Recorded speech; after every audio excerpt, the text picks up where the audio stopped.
তাহলে কারো কিন্তু কোনো ক্ষতি হবে না। আমার ভাইকে যদি আল্লাহ মাফ করে দিয়ে যদি জান্নাতে চলে যায়, তাহলে আপনাদের কারো কোনো ক্ষতি হবে? কারো কোনো ক্ষতি আছে ভাই? কারো কোনো ক্ষতি নাই। এজন্য মেহেরবানি করে দুই হাত ধরে করে আপনাদের কাছে ভাইয়ের পক্ষ থেকে আমি ক্ষমা চাইতেছি। মেহেরবানি করে আমার ভাইকে আপনারা ক্ষমা করে দেবেন। উঠতি চলতি ফিরতি বিভিন্ন সময় চলাফেরা করছে। আপনারা জানেন আমার ভাইয়ের মূল কাজই ছিল মানুষের সাথে চলাফেরা করা, মানুষের বিপদে আগাইয়ে যাওয়া, বিভিন্ন সময় সাহায্য সহযোগিতা করা। আপনারা সাহায্য সহযোগিতার জন্য বিভিন্ন জায়গায় গেছেন, বিভিন্ন জায়গায় মানুষের সালিশি করা লাগছে। কারো কখনো পক্ষে বিপক্ষে কথা হয়ে গেছে, ভুলে ইচ্ছায় অনিচ্ছায় অনেক সময় কারো পক্ষে বিপক্ষে কেউ খুশি হয়েছে, কেউ বেজার হয়েছে। এ ধরনের কাজগুলো করছে ভাইও। এলাকাবাসী, সম্মানিত মুসল্লি ইকরাম, এই যে মানুষের মধ্যে ন্যায় বিচার করা বা মানুষের মধ্যে সালিশ বিচার করা যে কত কঠিন ব্যাপার, আর এই বিষয়ে যে কত জিনিস, সেই দায়িত্বগুলো পালন করে গেছে। আর এই পালন করার জন্য অবশ্যই অবশ্যই আমি মনে করি ভুল হয়েছে। এজন্য ইনশাআল্লাহ আমরা সবাই মাফ করে দেব। তো ইনশাআল্লাহ আমরা ইনশাআল্লাহ সবাই মাফ করে দেব। আর আমরা যে জানাজা এখানে এসেছি, এখানে ওয়াজ একটাই, আমরা যে জানাজা আসছি, একজন মানুষ যে এখান থেকে চলে গেলেন, এই শিক্ষা যার যা এখান থেকে শিক্ষা নেওয়া দরকার সে তাই শিক্ষা নিয়ে যাবে। এখানে সবচাইতে বড় ওয়াজ, সবচাইতে বড় ওয়াজ, গতকালকে যেই লোকটা কল্পনাও করতে পারে না যে আমি দুনিয়া থেকে চলে যাব, সেই লোকটা আজকে দুনিয়াতে নাই। আজকেও ঠিক আমরা সবাই, কারো মনের মধ্যে কল্পনা নাই যে আমরা আগামীকালকে চলে যাব, কিন্তু হতে পারে আমরা চলে যাইতে পারি। তা আমাদের চোখের সামনে চলে গেছে, এর থেকে বড় ওয়াজ, এর থেকে বড় কিছু বুঝানোর আর ভাষা আর কারো কিছু নেই। তো সেজন্য আমাদের কি করণীয়, কি করা দরকার, এটা আর ভাষায় প্রকাশ করার দরকার নাই।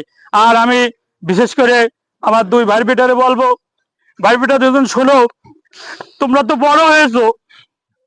আমার বাপ মারা গেছে আমার 6 বছর বয়সে। আমি তো তখন কিছু বুঝতাম না, এতিম কারো কয় বাপ কারো কয়। কিন্তু আমার মনে আছে যখন দুনিয়ার থেকে আবার চলে যায়, তারপরে আমাদের কি অবস্থা হবে এই নিয়ে যখন আলোচনা হয়েছিল, তখন আমার এই জাকির ভাই বলছিল এই দায়িত্ব আমি নিয়ে নিলাম। এটা আমার ভালো করে মনে আছে যে আমার মা, আমার বোন, আমার কি অবস্থা হবে। এই আলোচনা যখন উঠছিল তখন জাকির ভাই বলছিল এই দায়িত্ব 12 বছর আমি নিয়ে নিলাম। সেই থেকে নিয়ে আমার ভাই আমাদের দায়িত্ব পালন করছে। আমি আল্লাহ না করুক কি জানি না, যদি আমার ভাইয়ের এরকম দায়িত্ব না নিত, আমাকে শাসন না করতো, আমি বাপ হারা ছিলাম, ছোট মানুষ ছিলাম, যদি আমাকে শাসন না করতো, আমি জানি না হয়তো বিপদগামী হয়ে যাইতাম, অনেক পথ হারা হয়ে যাইতাম। তো বাড়িটা দুজনে বলবো, তোমাদের বাপ যেরকম আমার ছায়া ছিল, আজ আমি যদিও ছোট বলে দিলাম, কখনো তোমরা এতিম মনে করবে না। আমি আছি, আমার মেজো ভাই আছে, এলাকাবাসী আরো মানুষ আছে। আমি জান প্রাণ দিয়ে আপ্রাণ চেষ্টা করব, সুখে দুঃখে যত যা আছে সবকিছু আমাদের জানাবা ইনশাআল্লাহ। কখনো কোনো সময় একা থাকবা না, একা মনে করবা না। আল্লাহ রাব্বুল আলামিন আমার ভাইকে মাফ করে দিক, সে আশা করি। আল্লাহ জান্নাত নসিব করি, সে আশা করি। আর যদি কেউ কোনো টাকা পয়সা পেয়ে থাকেন, যদি কারো কাছে পাওনা থেকে থাকে, যদি ক্ষুদ্র হয় বা যদি আপনাদের মাফ করে দেওয়ার মতো হয়, তাহলে দিবেন আল্লাহর হস্তে।